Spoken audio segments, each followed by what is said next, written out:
বাংলাদেশের স্থানীয় রাজনৈতিক কার্যক্রম নিয়ে সাম্প্রতিক জরিপে উঠে এসেছে চমকপ্রদ ফলাফল। জনগণের চোখে কে পেলেন বেশি আস্থা আর কার কার্যক্রম নিয়ে মানুষ সবচেয়ে বেশি হতাশ, সেই প্রশ্নের উত্তর খুঁজেছে সাম্প্রতিক এক জরিপ।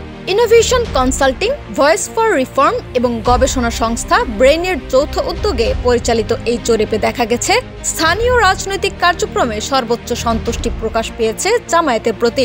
প্রায় 13.7% উত্তরদাতা জানিয়েছেন তাদের এলাকায় জামায়াতের কার্যক্রম নিয়ে সন্তুষ্ট তারা।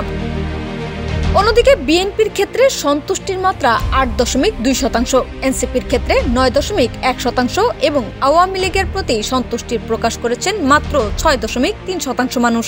ফেব্রুয়ারি থেকে মার্চ মাসে পরিচালিত এই জরিপে অংশ নেন 10,696 জন উত্তরদাতা। তথ্য সংগ্রহ করা হয় আধুনিক CAPI পদ্ধতিতে এবং বিশ্লেষণে ব্যবহৃত হয় SPSS ও STATA সফটওয়্যার। বিশ্লেষকরা বলছেন, এই ফলাফল সরাসরি জাতীয় নির্বাচনের ভোটচিত্র নয়, তবে এটি প্রমাণ করছে স্থানীয় পর্যায়ে জামায়াতের কার্যক্রম তুলনামূলকভাবে বেশি দৃশ্যমান হয়েছে জনগণের কাছে। বিশেষ করে গ্রামীণ এলাকায় ধর্মভিত্তিক রাজনৈতিক প্রভাব তাদের গ্রহণযোগ্যতা বাড়িয়েছে। রাজনৈতিক অঙ্গনে এখন প্রশ্ন, এই সন্তুষ্টি কি ভোটে রূপ নেবে নাকি জাতীয় সমীকরণে আবারও উল্টে যাবে চিত্র? লাবনী আক্তার, ডেস্ক রিপোর্ট, বিপ্লবী বার্তা।